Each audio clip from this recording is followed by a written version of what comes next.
ソンニョル氏におかれましては、大韓民国20代大統領就任おめでとうございます。さて、記念は長きにわたり、過去最悪と言われる日韓関係について、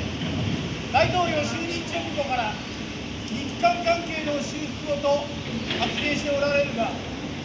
この原因がすべて帰国の側の都合であることを知慮するべきである。まず、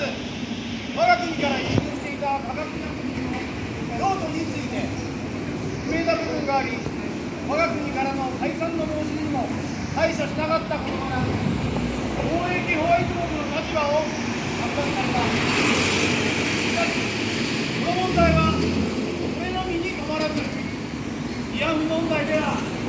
日韓基本協定で解決済みであるにもかかわらず、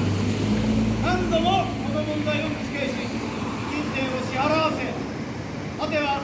任意で募集に応じた労働者を徴用したとして、賠償請求を起こし、我が国企業の資産差し押さえを行っており、包括国家と言われても仕方ない現状である。本来、日韓基本協定では、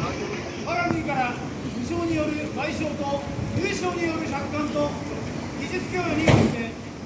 不可逆的な解決を見ている上に、国民に対して個別の賠償を申し出た我が国に対して一括で政府に対して支払うように求めたのは当時の国政府である。また、近年は我が国との関係修復を口にしながら、朝鮮戦争停戦の混乱に紛れ、我が国固有の領土である島根県隠岐郡竹島を放火とした上、大統領就任後も我が国に対して領海侵犯を繰り返し、海底調査を行っていることは許し難い苦いことであると感じる。韓国の奇跡と言われる朝鮮戦争後の復興も我が国からの賠償金が原資となっており、通ります。通りますよ。理解を得るべきであろう。慰安婦問題及び徴用としている労働者の問題は帰国内での問題であり、帰国が独自で国民に対する責任を果たすべきである。近年のこの言動不一致の問題に対して強く抗議するとともに、到達した我が国固有の領土竹島の速やかな返還を求めるものである。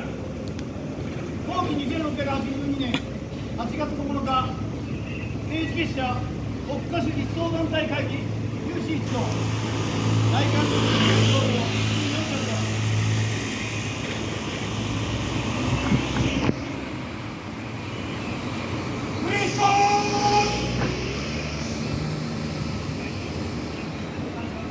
韓国は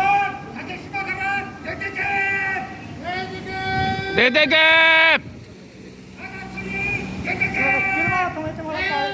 出てけ！日本との友好関係を不断と見つめ直せ！韓国は竹島から出てけ！出てけ！